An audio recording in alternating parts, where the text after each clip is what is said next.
नमस्कार, बीएसटीवी देख रहे हैं आप और मैं हूं आपके साथ रोहित झा। वित्त मंत्री निर्मला सीतारमण ने 9वीं बार केंद्रीय बजट पेश किया है। उनका बजट भाषण 85 मिनट का रहा और बजट में विदेशी यात्रा, शिक्षा और चिकित्सा के लिए टीसीएस दर उसे घटा दी गई है और 17 एंटी कैंसर दवाओं और दुर्लभ बीमारियों की दवाओं को कस्टम ड्यूटी से छूट मिली है। वहीं जो विदेशी नागरिक भारत में रहते हैं उनकी विदेश से होने वाली कमाई पर अब टैक्स नहीं लगेगा और इसके साथ ही रक्षा मंत्रालय को 7.8 लाख करोड़ रुपए का बजट आवंटित किया गया है, जो कि पिछली बार की तुलना में अगर देखें तो करीब 15% अधिक है।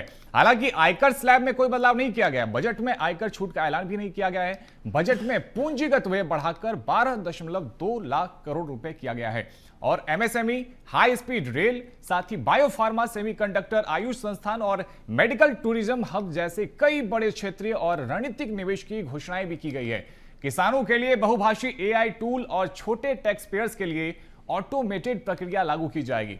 साथ ही नीमहंस 2.0 और तमिलनाडु आंध्र प्रदेश सीमा पर बर्ड वॉचिंग ट्रेन जैसी कई सामाजिक और क्षेत्रीय विकास के भी कदम पेश किए गए हैं।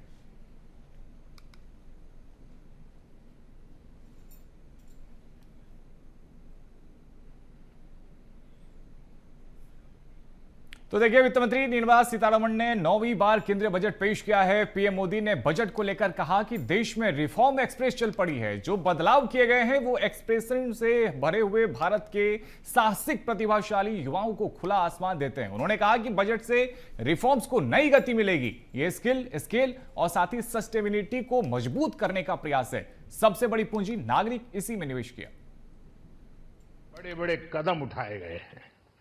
साथियों, इस बजट में मेक इन इंडिया और आत्मनिर्भर भारत अभियान को नई रफ्तार के लिए महत्वाकांक्षी रोड मैप प्रस्तुत किया गया है।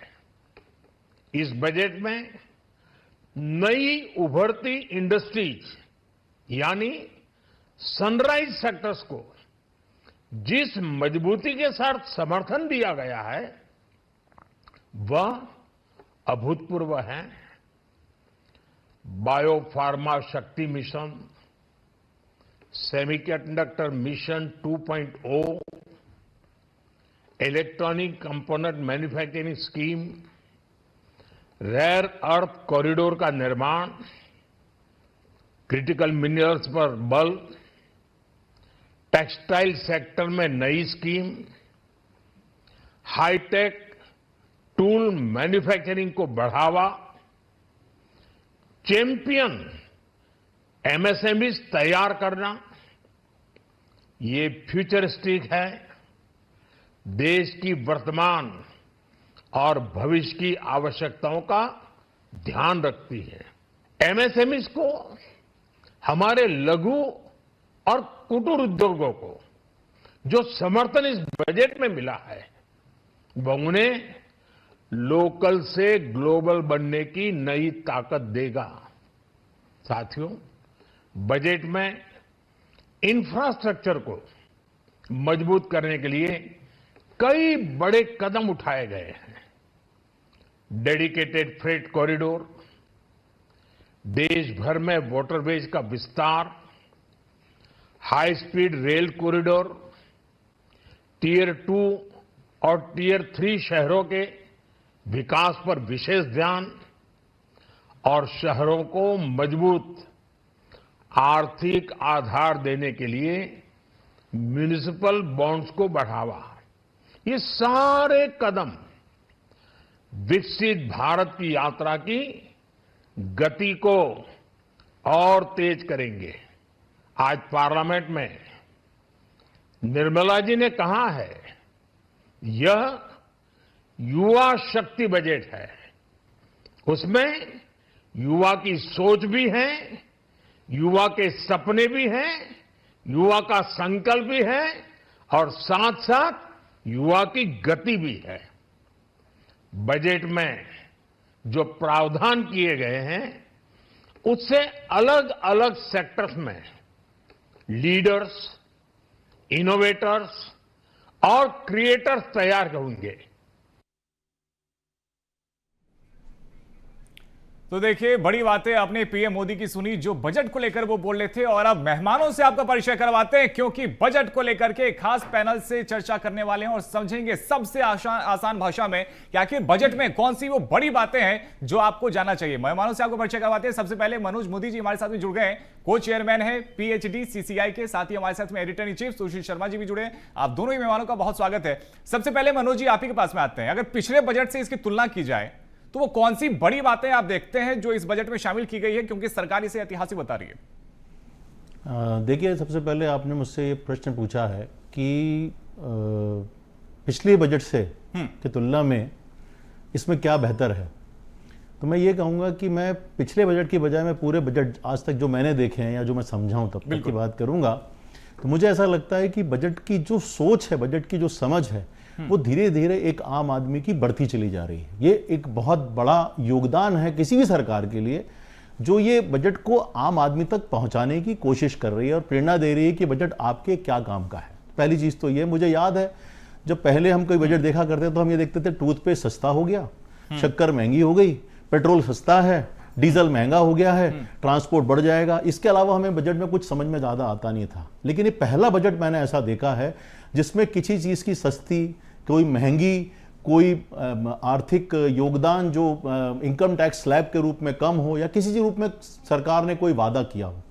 तो ये वादा ना करने वाली सरकार मैं नहीं कहूँगा, लेकिन ये एक प्रोग्रेसिव सरकार को मैं देख पा रहा हूँ यहाँ से, जिन्होंने एक नए बजट को सामने रखा है जिसमें एक आम आदमी को समावेश तो किया है लेकिन उसका नाम नहीं लिया है। समावेश सब हैं, सबको सबका कुछ ना कुछ फायदा मिलना है, लेकिन वो आपको समझना पड़ेगा। आज एक पहेली की तरह बजट आपके सामने आया है और आपको ये समझना पड़ेगा कि पहले तो ये सरकार मेरे लिए क्या लेकर आई है, मैं इसमें कहां भागीदारी निभा सकता हूं, मैं इसमें सरकार के साथ आगे बढ़कर देश के लिए क्या योगदान दे सकता हूं, वो पहेली आपको बूझना पड़ेगी। और अगर आप वो बूझ सके तो इस बजट की सही सार्थकता को आप पहचान पाएंगे। ठीक है, तो देखिए, आम लोगों के लिए, आम आदमी के लिए बजट है। और इससे पहले कि सुशील शर्मा जी के पास में जाए, हमारे साथ में जितेंद्र तिवारी जी भी जुड़ गए हैं, सीए हैं। जितेंद्र तिवारी जी, किस तरीके से देखते हैं इस बार के बजट को आप? बजट 2026 आम जनता के लिए बजट है। इस बार का जो बजट है बेसिकली इनमें आज के सिनेरियो को ना देखते हुए अगले 10 साल के लिए सिनेरियो को रखा हुआ है। क्योंकि मेजर जो नॉर्मली फोकस करते थे पहले कि भाई हम टैक्सेशन कम कर रहे हैं या छोटी मोटी रोजमर्रा की चीजों को कम कर रहे हैं, वो तो नहीं किया, क्योंकि पूरा इनकम टैक्स ही चेंज करने वाले हैं। तो वो अभी डिस्क्लोज नहीं किया है उन्होंने। जो 1 अप्रैल से लागू होगा वो हो सकता है बजट के बाद करें, क्योंकि बजट में इतना सारा इम्पैक्ट वो ला नहीं सकते थे। लेकिन मेजर जो चीजें फोकस करी है कि अपने आत्मनिर्भर भारत को बनाने के लिए फोकस किया है। बाकी जो अपेक्षा थी कि भाई हम रक्षा में बढ़ाएंगे बजट, वो भी नहीं किया उन्होंने। शेयर मार्केट को लेकर भी उन्होंने जो रक्षा बजट में तो सर 15% का बढ़ाया है। नहीं बढ़ाया, लेकिन जैसा अपेक्षा थी वैसा नहीं बढ़ाया। हाँ, 20-25% अपेक्षा ज्यादा जाहिर तौर पे ज्यादा की जा रही थी, क्योंकि जिस तरीके से ऑपरेशन सिंदूर हुआ उसके बाद से कहीं ना कहीं हर किसी को लगा भी था कि बजट और ज्यादा बढ़ाया जाना चाहिए। हमारे साथ में सुशील शर्मा जी भी जुड़े हुए। सुशील जी, मैं आपसे एक अलग परिवेश पे जानना चाहूंगा। जैसे ही बजट पेश किया गया उसके पहले ये अनुमान लगाया जा रहा था कि जैसे अक्सर होता है चुनावी राज्यों को कुछ मिलेगा।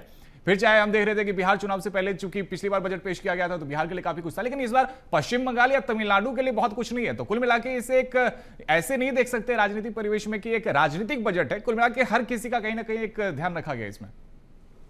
हाँ, ये जो पॉलिटिकल इम्पैक्ट जो बजट में दिखाई देता है वो नहीं दिखाई दे रहा, बिल्कुल सही है। लेकिन आप देखें तो साउथ में जो है, दक्षिण भारत में जरूर जो है हाई स्पीड ट्रेनों को लेकर एक बड़ी बजटी घोषणा इसमें की गई है। सारे रूट्स वहीं पर हैं। उसके अलावा अगर आप रूट देखेंगे तो फिर वाराणसी तो दिल्ली वाला कनेक्शन है।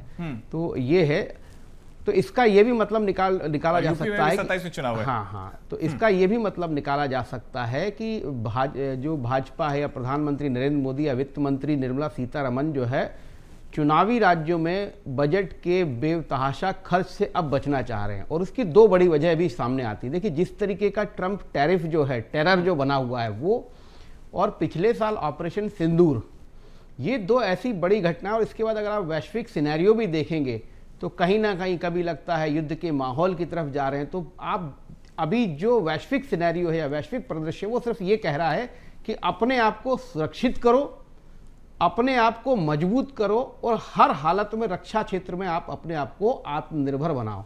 तो ये जो इम्पैक्ट आपको इस बजट में दिखाई देगा, जो 15% की बढ़ोतरी की गई है वो इसीलिए की गई है कि भारत, जैसा कि भारत के अगर दक्षिण एशिया की ही बात की जाए तो इस बजट पे अगर आप पूरा लब्बो-लुआब ये है कि भारत दो चीज़ों पर काम कर रहा है। एक तो अपने आप को रक्षा क्षेत्र में मजबूत करना चाहता है, जो डिफेंस सेक्टर है, और दूसरा जो है सबसे बड़ी बात यह है कि भारत आत्मनिर्भर बनने की तरफ कोशिश करना चाहता है। इसलिए आप देखिए कि बहुत सारी योजनाओं में जो पैसा बढ़ाया गया है और जहां तक आम आदमी को लाभ पहुंचाने का या सहूलियतें पहुंचाने का मामला है तो वो एक सतत प्रक्रिया है। उसमें आप देखेंगे तो बजट जो है धीरे धीरे करके इंक्रीज लगभग सभी विभागों में किया गया है।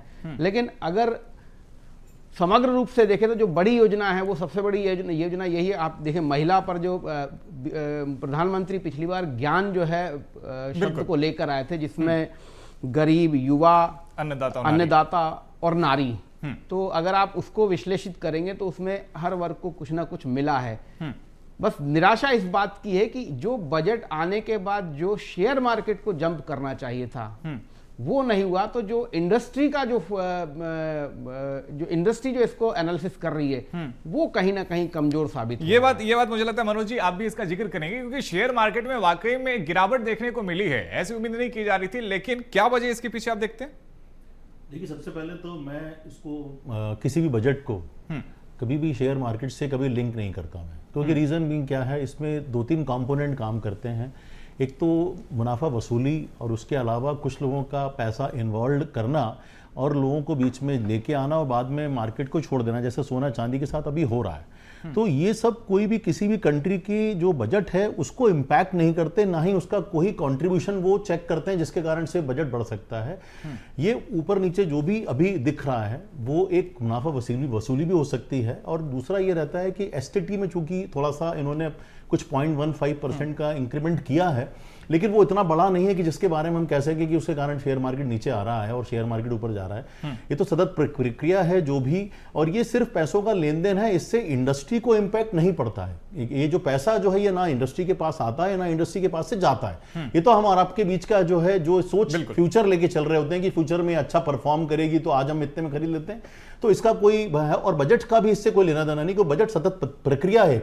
जैसे अभी आपने रक्षा सौदे के बारे में बात की, तो मुझे थोड़ा अभी ऐसा लगा कि जो आप कह रहे हैं कि रक्षा बजट में हमने कुछ परसेंटेज वो जो उम्मीद थी वो नहीं की है, उसके कारण ये भी है कि आज हमारी जो खुद की जो आत्मनिर्भरता बढ़ रही है, आज हम खुद अपने लिए भी कुछ चीजें बना पा रहे हैं और साथ में कुछ चीजें बाजार में बेच भी रहे हैं। तो जब हम बाजार में बेच रहे हैं, खुद बना रहे हैं, तो इसका मतलब पैसा जनरेट तो कर रहे हैं। तो फिर मुझे अलग से बजट देने की क्यों आवश्यकता पड़ रही है? मुझे बाहर से उतना माल खरीदना ही नहीं है। तो ये भी तो एक प्रक्रिया हो सकती है जिसके बारे में कह सकते हैं कि हम जरूरत नहीं लगी कि हमको वहां पर इतना ज्यादा कहीं ना कहीं हमको रक्षा के लिए बजट बढ़ाना चाहिए। लेकिन कई लोग उस पर सवाल उठाते हैं मनोज जी, वो ये कहते हैं कि जो ज्यादातर जो सैलरी का हिस्सा है बजट का, उसमें कई बार सैलरी में चला जाता है, जो या फिर जो सैन्य अधिकारी उनके पेंशन में चला जाता है, तो वो भी एक बड़ा मुद्दा रहता है। और ये बात बिल्कुल सही है आपका कहना, इसमें कहीं कोई संशय नहीं है। और ये केवल मैं कहूंगा कि किसी एक पर्टिकुलर डिपार्टमेंट या कोई डिफेंस की बात नहीं करूंगा, मैं हर सेक्टर में ऐसा है जहां भी हमें इस तरह का पैसा, जो कि चाहे वो मतलब किसी की पेंशन योजनाओं के बात में हो या किसी और के रूप में देना पड़ता है, तो ये एक्स्ट्रा बर्डन तो किसी भी कंट्री के लिए है, मतलब केवल भारत के लिए नहीं है, किसी छोटे ऑर्गेनाइजेशन के लिए, किसी इंडस्ट्री के, सभी के लिए है, ये बर्डन तो रहता है। लेकिन इस बर्डन का कहीं ना कहीं हमको अपने प्रोडक्ट की कॉस्ट में कहीं ना कहीं हमें समावेश लेके आगे चलना पड़ता है, जिससे कि हम चीज़ों को बेहतर कर सके। क्योंकि लोगों जिन्होंने आपके साथ इतने साथ काम किया है, तो उनकी आगे की जिंदगी का भी ध्यान रखना हमारा ही कर्तव्य है। और आज मैं देख पा रहा हूं कि बजट में केवल कर्तव्य की बात हुई है। तो जब कर्तव्य की बात हुई तो डेफिनेटली हमें सबके प्रति अपना कर्तव्यता जाहिर करने की भी एक कोशिश सरकार ने इस बजट में की है। सुशील जी, जैसा पीएम मोदी भी कह रहे हैं, ये बजट ऐतिहासिक है और इस चर्चा में भी ये बात निकल कर सामने आई है कि आत्मनिर्भर भारत, और जैसा कि बात भी की जाती है विजन डॉक्यूमेंट 2047, तो उसकी और एक कदम विकसित भारत को लेकर के और आत्मनिर्भर भारत को लेकर के इसमें भी कहीं ना कहीं कुछ प्रावधान ऐसे किए गए हैं जिस और इशारा किया जा रहा है। लेकिन जिस तरीके से पॉलिटिकल रिएक्शन आ रहा है, उम्मीद भी हालांकि विपक्ष से यही की जाती है, लेकिन विपक्ष ये कह रहा है कि इस बजट में कुछ भी ऐसा खास नहीं है, क्योंकि इससे पहले के बजट में हमने देखा कि टैक्स स्लैब में बदलाव कर दिया गया। तो ऐसे में विपक्ष ये कह रहा है कि कुछ बहुत बड़ा अनाउंसमेंट नहीं कर दिया गया, कुछ बहुत खास इस बजट में था नहीं, केवल खाना पूर्ति की गई है। किस तरीके से आप देखते हैं इसे? देखिए, जब विजन वाला बजट होगा तो आपको जो है उस बजट को समझने में समय लगेगा, और जब राहत, छूट, टैक्स स्लैब का मामला आता है तो वो आसानी से समझ में आ जाता है। विजन पे आप काम करते हैं तो कोई एक साल वाली प्रक्रिया नहीं है, आपको लंबे समय दीर्घ अवधि के लिए जो है आपको फिर उस हिसाब से बजट में प्रावधान करने पड़ते हैं। तो विपक्ष की प्रतिक्रिया स्वाभाविक रूप से यही होगी, क्योंकि उसको तात्कालिक, देखिए विपक्ष का काम है जनता की तरफ से बात रखना, तो जनता को डायरेक्ट बेनिफिट इस पूरे बजट में नहीं दिख रहा है, और है भी वो, क्योंकि सरकार ने कोशिश की है कि हम दीर्घ अवधि तक के लिए ऐसा बजट बनाएं, ऐसे पैसे का उपयोग, पूंजी का उपयोग करें कि हमें उसका लाभ बाद में जाके हो। तो स्वाभाविक रूप से किसी को जो आम नागरिक उसको बहुत बुरा ही लग रहा होगा कि इसमें कुछ ऐसा निकल के ही नहीं आया। भाई साल भर आप, हम या हमारे देश के जो 140 करोड़ लोग हैं वो इसी बात का इंतजार करते हैं कि भाई इस साल बजट में हमारे लिए क्या। तो जैसे ही आप सेल्फ की बात करते हैं तो ये बजट सेल्फ वाला नहीं है, ये बजट सरकार के विजन को प्रस्तुत करता है। और देखिए, यदि ट्रंप टैरिफ नहीं हुआ होता, सिंदूर नहीं हुआ होता, तो ये बजट आम आदमी का बजट हो सकता था। ये आम आदमी का बजट नहीं है, ये भारत सरकार के विजन का बजट है। तो इसको आप लंबी अवधि में ही इसके परिणाम देख पाएंगे। जो थोड़ी बहुत जो कुछ घोषणाएं जो आपको बहुत आकर्षित करती, उसमें भी जो सबसे बड़ी जो है वो स्कूलों में जो टॉयलेट बनाने वाली जो है फीमेल मतलब छात्राओं के लिए, ये बहुत इम्पैक्टफुल योजना। और अब तो ये भी कर दिया गया कि यदि हर ये जिले में समय, हॉस्टल यदि ये बनाया समय पर पूरे एक साल में बनना शुरू हो जाती हैं, तो आप ये मान के चलिएगा कि ये एक बहुत बड़ा काम ग्रामीण क्षेत्रों में, खासकर ट्राइबल एरिया, वहां पर ये बहुत बड़ा काम हो जाएगा। दूसरी बात ये कि जो आम आदमी से रिलेटेड जो है टीयर 2, टीयर 3 के जो हमारे जो शहर हैं, जहां पर अभी बुनियादी सुविधाओं के साथ साथ बहुत सारे आधुनिक परिवेश भी आपको वहां स्थापित करना है, तो उन शहरों के लिए भी 12,20,000 करोड़ का प्रावधान किया है। तो एक बड़ी रकम है। अगर इस रकम को निवेश किया जाएगा तो टीयर 2, टीयर 3 के जो हमारे पूरे देश के जो शहर हैं उनमें काफी कुछ काम देखने को आपको मिलेगा। दूसरी जो एक महत्वपूर्ण बात इसमें है कि देखिए, सबसे बड़ी बात है कि हम हमारे भारत को किस तरीके का इंडस्ट्री हब बनाना चाहते हैं। तो एक तो मेडिसिन है, और मेडिसिन में भी यदि आयुर्वेद हब बनाने की बात चल रही है तो ये हमारी यूएसपी है। आयुर्वेदिक के हम जनक हैं। बिल्कुल, आयुर्वेद पे जितना विश्वास पूरे विश्व को हम पर है, उतना विश्वास किसी देश को नहीं होगा। तो यदि हम आयुर्वेद हब बनाने की कोशिश कर रहे हैं, जैसा कि इसमें घोषणा में आयुर्वेद एम्स खोला जाएगा, अभी तक कभी आयुर्वेद को लेकर इस तरीके का फोकस काम नहीं हुआ है। अगर ये काम होता है तो हम आयुर्वेद के माध्यम से पूरे, क्योंकि हमारे लिए, हमारे पास जो है निर्यात करने के लिए बहुत सुशील जी एक नारा भी है ना, विरासत से विकास की ओर, यानी कि जब हम विकासशील भी हो जाए, विकसित हो, तो जो हमारी जड़ें हैं उनको हम ना भूलें। करेक्ट, बहुत बहुत सही बात पकड़ी आपने। ये विरासत से विकास, तो ये जो आयुर्वेद है हमारी विरासत है। इस विरासत से हम विकास करें। विश्व में जब हम आयुर्वेद बेचेंगे तो लोग खरीदेंगे, क्योंकि हम आयुर्वेद के जनक है। तो ये एक बहुत बड़ी कुछ है ऐसी चीजें जो इस बजट को लेकिन समझना पड़ेगा। आम आदमी के लिए डायरेक्ट बेनिफिट इसमें कुछ भी नहीं है। जितेंद्र तिवारी जी, जिस तरीके से लगातार सरकार कोशिश कर रही है मेक इन इंडिया को लेकर के, उसी की ओर अगर हम देखें तो निवेश देश में ज्यादा से ज्यादा आए, उसको लेकर भी कुछ प्रयास किए गए। उन प्रयासों को किस तरीके से आप देखते हैं? नहीं, अगर प्रयास किए जाते तो ये लॉन्ग टर्म कैपिटल गेन जो लगता है 20%, इसको खत्म कर दिया जाता, क्योंकि जो एसटीटी लाया गया था वो इसी पर्पज से लाया गया था कि हम लॉन्ग टर्म कैपिटल गेन को खत्म कर दें। लेकिन वो तो रहा ज्यों का त्यों। इसको हमने 150% बढ़ा दिया। एसटीटी को जो करंट में था उसको 150% बढ़ा। उनका केवल इतना रीजन है बोलने का कि भाई जो शॉर्ट टर्म में जो ट्रेडर रहते हैं, आम इंसान जो रहता है, वो एफएनडो फ्यूचर और ऑप्शन में जो ट्रेड करते हैं उसमें पैसे गवा रहे हैं। लेकिन भाई फ्यूचर ऑप्शन ये एफआईआई भी करता है, और हमारे पास आज की डेट में भी 60 से 70 लाख करोड़ जो पैसा लगा हुआ है वो एफआईआई का लगा हुआ है। अब जो इम्पैक्ट आज आया है कि हम 1000-1500 पॉइंट गिरे हैं सेंसेक्स में, मंडे को कल ओपन होते हुए कोई भरोसा नहीं कि हम 1000-1500 पॉइंट और फिर से गिर जाएं, क्योंकि आज ना एफआईआई सेल कर रही थी ना बैंक सेल कर रही थी। इसको उनको इस एसटीटी पे उनको कम करना था, या तो खत्म करना था, या फिर लॉन्ग टर्म कैपिटल गेन को खत्म करना था। ये सबकी डिमांड जो नहीं की गई है, इससे पैसे पे इम्पैक्ट पड़ेगा, बिल्कुल पड़ेगा। बाहर का पैसा कम आएगा। ठीक है, और मनोज मोदी जी, अगर बात की जाए पूरे इंडस्ट्रियलाइजेशन को लेकर के, तो उस और जो सरकार प्रयास कर रही है, किस तरीके से आप उसे देखते हैं? क्या कुछ चीजें हैं जो आपको लगता है कि इस बार मिस हो गई है अगले बजट में, या फिर आगे उसका ध्यान रखा जाना चाहिए, या फिर कुछ ऐसी चीजें जो आपको लग रहा है कि नहीं, जिस और सरकार कदम आगे बढ़ा रही है वो सही है? मेरा अब यहाँ पर ये कहना है कि देखिए, सरकार का जो विजन डॉक्यूमेंट हम बात कर रहे हैं, जो बजट के रूप में पेश हुआ है और आगे भी चलकर इसमें बहुत कुछ बदलाव आने की, बिल्कुल। देखिए, मेरा अब सोचना ये है कि हमें सरकार को स्टेगनेंट सिस्टम पे काम नहीं करना है कि हमने बजट अगर 26 फरवरी मतलब फरवरी 26 में दिया तो हम अगली बार फरवरी 27 में करेंगे, ऐसी कोई बात नहीं है। आज हमको अगर मिलके काम करना है, आज सरकार हमसे चाहती है कि एमएसएमई और आगे बढ़े और उसके सामने जो भी असुविधाएं आ रही हैं या जो उसको एक्सपोर्ट करने में प्रॉब्लम्स आ रही हैं या उसको सपोर्ट करने के लिए कुछ हमें और एडिशनल कुछ एडवांटेज हमको ट्रांसफ़र करने चाहिए, जैसे कि हम एग्रीकल्चर सेक्टर में करते हैं कि आज हमें लगता है कि हम मिनिमम सपोर्ट प्राइस की बात करते हैं सरकार एग्रीकल्चर सेक्टर के लिए, तो क्या इंडस्ट्री में अगर एक्सपोर्ट करती है और उसको ऐसा लगता है कि कहीं दूसरी कंट्री का प्रोडक्ट लाइक चाइना का प्रोडक्ट आपकी कंपटीशन में नहीं आ पा रहा है, आप कैसे खड़े करोगे, उसमें हम कैसे सपोर्ट कर सकते हैं? सरकार को समय समय पर इसको रिव्यू करते रहना पड़ेगा। और सबसे बड़ी बात यह है कि सरकार ने जो डॉक्यूमेंट आज जो प्रस्तुत किया है उसमें हम सबको एक तरह से आह्वान किया है कि आप हमसे कनेक्टेड रहिए। ऐसा नहीं कि मतलब आपने पढ़ लिया, उसकी जो भी लाइनें लिखी हुई है बस उसी लाइनों के बीच में सारा काम करना है। अगर उस लाइन में कोई लाइन मिसिंग लगती है आपको, तो आप हमको रिप्रेजेंट करके दीजिए, और ऐसा होना भी चाहिए, क्योंकि कोई चीज एक दिन में कंप्लीट नहीं हो सकती। It's a process, it's a long process. MSME मान ली, सपोज मैं आपको एक उदाहरण के रूप में देना चाहता हूं कि आज जैसे मैं एमएसएमई में हूं और एमएसएमई में एक कोई प्रोडक्ट बनाता हूं, हेल्थ सेक्टर में मैं ग्लव्स बनाता हूं। अब मुझे अगर मान लीजिए कहीं एक्सपोर्ट करने का मौका मिले, सपोज रशिया मौका मिले मुझे, अब वहां का जो भी ट्रेडर अगर मुझसे कनेक्ट होता है तो मुझसे कहता है हाँ साहब की प्राइस तो ठीक लग रही है, आप मुझे इतना क्वांटिटी दे दीजिए। अब उस क्वांटिटी में मैं देख रहा हूं कि मेरा कंटेनर फुलफिल नहीं हो पा रहा है, तो क्या हम उस कंटेनर को फुल करने के लिए आसपास के लोगों के साथ में एक योजना बना सकते हैं कि अगर मान लो मुझे लगता है पीपी किट में सिर्फ मेरे पास, मैं सिर्फ ग्लव बनाता हूं, लेकिन दूसरा आदमी जो है वो कुछ दूसरी इंडस्ट्री जो है वो कुछ अलग प्रोडक्ट बनाती है, शायद मास्क कह लें उसमें से कुछ और वो कंटेनर फुलफिल करके हम उस ट्रेडर को देते हैं, तो क्या वो ट्रेडर टोटल जो है वो उसका भी रोटेशन जो है वो फास्ट होगा, क्योंकि उसको वो प्रोडक्ट तुरंत बेचने और उसका पैसे आने से वो पैसे हमको देगा। तो ये इस तरह की चीजें हमको मिलके करना होंगी, तो उसमें सरकार भी शामिल होगी आगे चल के, ऐसा मुझे उम्मीद है।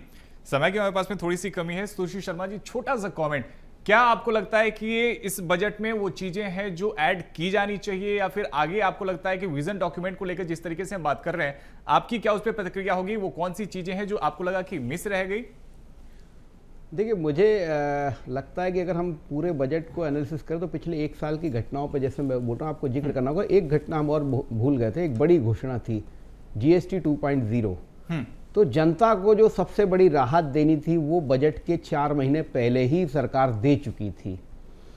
सरकार को एनालिसिस ये भी करना था कि हम इतनी छूट दे रहे हैं, जीएसटी इतना कम कर रहे हैं, तो उसके बाद हमारे खजाने पर कितना भार आएगा, धन बढ़ेगा या धन घटेगा। तो ये एनालिसिस के बाद ही जो है आप देखिए इस बजट में इसीलिए घोषणा नहीं की गई कि वो जीएसटी का आकलन मुझे लगता है बहुत ज़्यादा नहीं रहा होगा। मैं हालांकि आंकड़े देख नहीं पाया हूँ, पर ऐसा लगता है। नहीं तो कुछ ऐसी बातें थी जो इस बजट में करके, देखिए क्या होता है, आपको सारे वर्ग को खुश करना है, तो जो वर्ग सबसे ज़्यादा हल्ला करता है, जो सबसे ज़्यादा बजट के समय जिस उपभोक्ता को सबसे ज़्यादा खुशी होती है, उसके 1-2 पॉइंट्स आपको जो है इस बजट में रखने चाहिए थे, वो नहीं रखे गए। रीज़न यही है, विजन, आत्मनिर्भर और विदेश में जो वैश्विक मंच पे जो सिनेरियो बन रहा है उसके अनुकूल भारत को अपनी योजनाओं को लाना होगा, ये है। तो कहीं ना कहीं एक लॉन्ग टर्म के साथ में गवर्नमेंट काम कर रही है।